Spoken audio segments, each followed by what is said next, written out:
everyone. This is Kathy and Thomas on What's Up for the first quarter of 2025. We have so much to talk about. We don't want to be too long and windy that we actually both have notes. But as you know, we sadly digress. So we're going to start with what happened last year, which kind of feels like an eon ago, doesn't it? Like, wow, here we are, mid-quarter of 2025, and in reflection, 2024 was quite the year.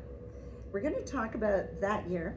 We're going to talk about coming into 2025, our expectations for portfolios, rates of return, where we should be in the markets. Thomas is going to do his usual crystal ball gazing, and that'll be fun.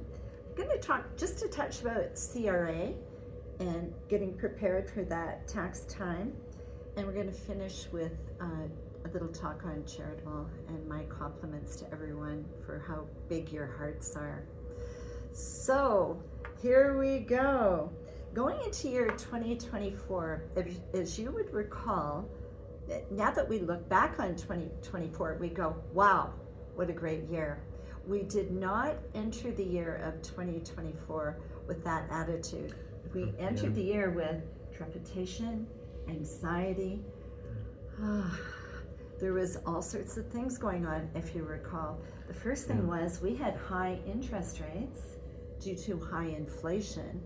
And I'm going to think that Thomas, being young with a mortgage, with the Bank of Canada last year aggressively lowering interest rates, I think it was 5, maybe 6 times they lowered it. Yeah, a lot of cuts, So that was pretty beneficial. It was, and you were fast and furious doing those new RSP things. Yeah, we were.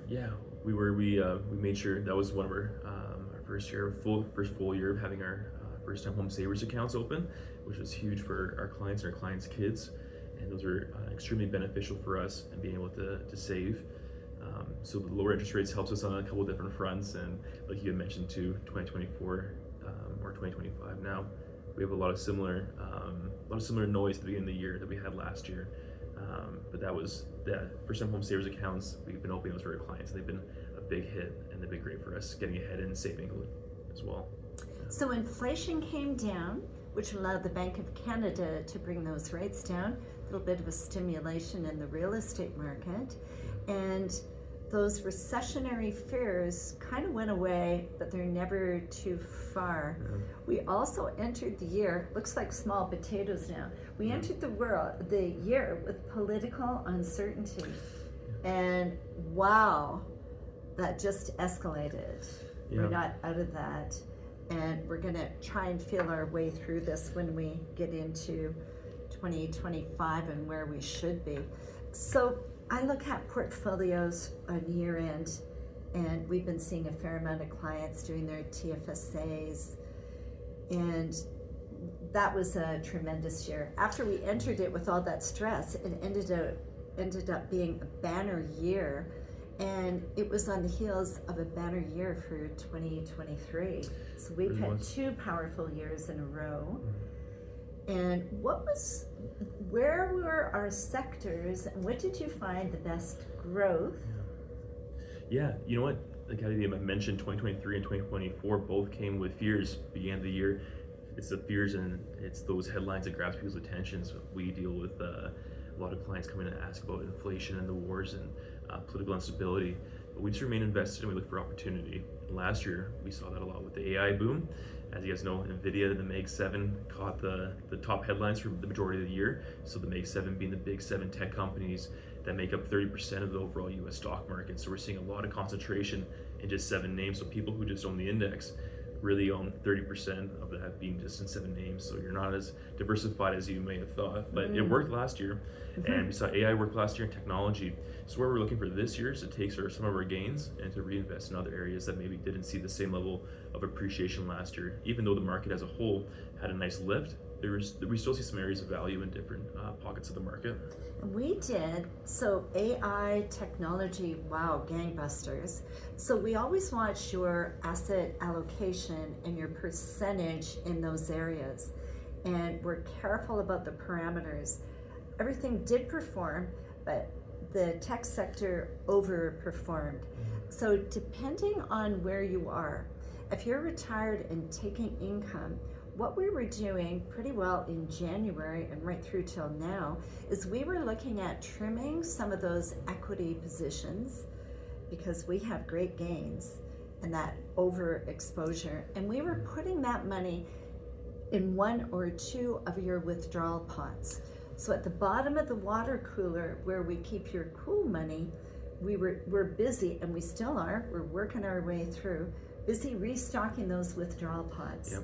Because boy, oh boy, we like to keep 1 to 3 years of income fairly sheltered and stable, so your paycheck is golden. Yeah, it gives clients comfort as well. They know that whatever they see in the headlines, they don't have to worry about, because we're not selling, and we have that, and what they need for the next couple of years is protected.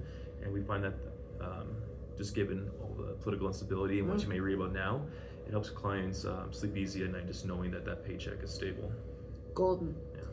Where you're a money accumulator, we were looking at maybe letting you go a little bit longer in that tech sector. I honed my skills in Ottawa with Nortel, so know that I have a little bit of a bruise when it comes to technology, so I'm hyper aware, but we're much more diversified than those old days.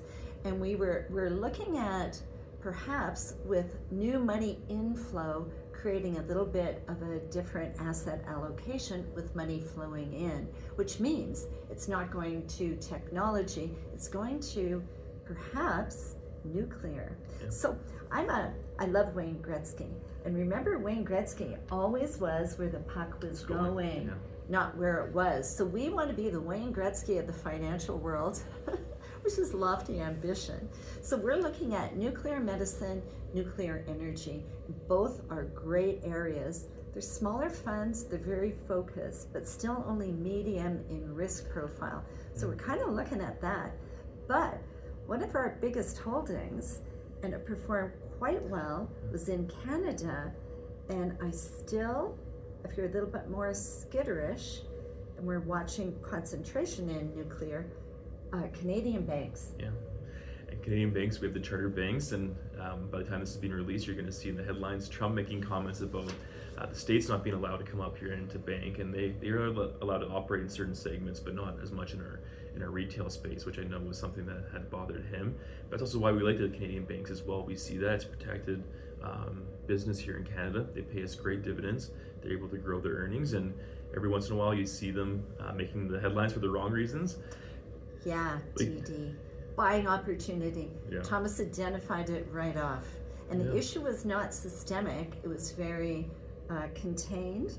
So we were buying a ton of the TD Bank. We were, and at one point TD actually had a larger market capitalization. It was worth more than what the Royal Bank was, and now the Royal Bank has gone on a run. I didn't catch that. Yeah, wow. So it was, at one point TD Bank was the big bank, was right there with Royal Bank. And what often, being in a review meeting with Kathy, she's going to say that it's often human behavior that kind of dictates the markets, and that's where we see our buying opportunities, is when a headline gets hit and a stock gets punished, and we think that was an oversell, for example, and we identify the opportunity. And as you guys know, and we talk about in our review meetings, these dividend stocks, once they come down, they have a history of protecting those dividends, so that just means a better yield for our clients, and it's been a good capital return for us so far. Thomas made a really good point. People say, and you've heard this from us, when is the stock market going to correct? And I go, it's not actually the stock market correcting, because companies are still producing, I'm still eating, I'm still shopping, yes. It's human misbehaving. Yeah. And we seem to have a fair amount going on right now. Fair bit. But this morning I was on the treadmill, and I love listening to podcasts. And the podcast was one of Andrew Huberman, and it was with the Dr. Langer, and she was very interesting. And you know how we say, I can hardly wait till this all evens out and we go back to our norm, our normal life. So she pointed out that our life is full of uncertainty, and uncertainty actually is our normal. So when you kind of grasp that, it turns you into a different mind space, which is an opportunity mind space, which, wow, the market just pulled back. Ooh, TD Bank just got spanked. Then we're going to go in strong. So with turmoil and uncertainty, it allows you those great points that you can go in and buy stuff discounted. So I found it was kind of funny because we had this book for today, and that's what I listened to this morning. So I think it's meant to be spoken about. So Thomas, this year is wild, and there's It really is. a lot of human misbehaving going on here. Have we become that 51st state yet? I don't know. That's been hanging on us. We don't know whether the tariffs are on or they're off, where we might be. We saw today that Trump now has an interest in entering the Gaza Strip as well now. Ah, yes, The big Gulf, front. yeah, the Gulf of America, the American Canal there, and you see a lot of stuff in the headlines. What we're focused on is always long term, as Kathy mentioned. We're focused on the future, and always short-term opportunities. Sure, the market might move, but for us, it allows us to deploy capital and to invest and to use these opportunities here. They're short-term movements, but for us, we invest in the long term. We look forward to decades in the future. As Kathy mentioned, with her nuclear investments, we're not worried about the day-to-day noise. For us, it just provides us opportunities to add money to the market. And somebody did the math on electric cars, and the math doesn't work. As you all know, I'm sure, nuclear energy is dense. And where you have an artificial intelligence site, those things suck up power like crazy. You're going to see a portable nuclear reactor there. So that's a game changer, having that portability and that heightened safety that probably wasn't there in the past. So we need AI, we love AI mostly, and the power is needed for it. So I think it's kind of a given. So opportunity, there's going to be lots of misbehaving, lots of conflicting news, definitely some false information, but wow, great entry points. Yeah, for sure. Now, second last but not least is CRA, who are almost renegade at this point, and there was quite a statement that came out about the capital gains inclusion, yes, and that they would be collecting on it. So we are going to send you a great little article that was written about how they shouldn't be collecting that and the reasons why not. And it was written by Kim Moody, who's quite a interesting tax guy and not afraid of speaking his mind. So that'll be coming out shortly. But also, as you snowbirds think about coming home, maybe not right now as it's minus 25 and snowing. Yeah, it's cool. So the skiing's improving. But as you start coming home, April, keep your eyes peeled for your tax slips. We're always here to help. And the portal will have your tax slips that are issued by us out of fund companies that come direct from fund companies. But Mona's traditional spring letter will come out. We're trying to keep her to under 10 pages. Yes, yeah. Maybe 2 or 3. And it gives you the timing of all those tax slips. So that's a really good reference. Mm-hmm. And of course, we're right here to help you. So there's that coming.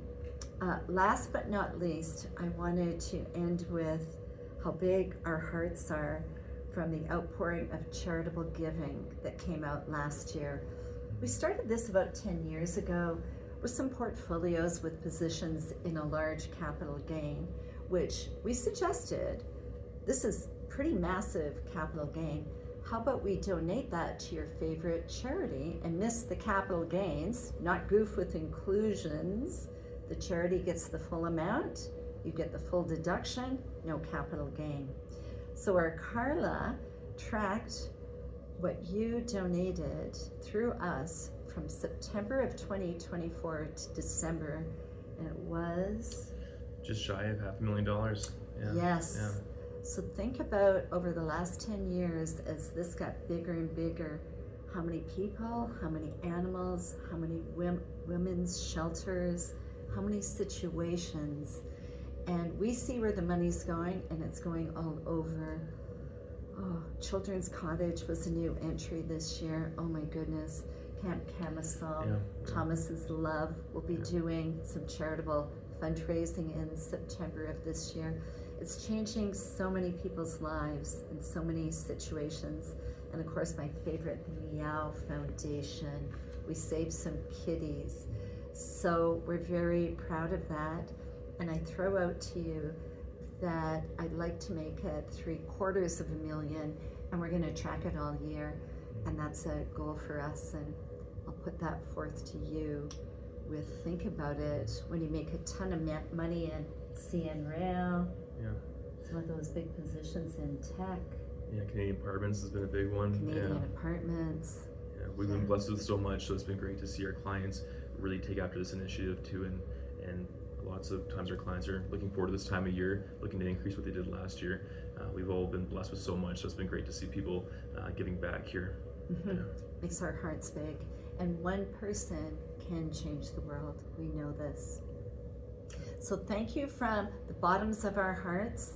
It's first quarter of 2025 on What's Up with Kathy Ann Thomas. Pleasure to serve you.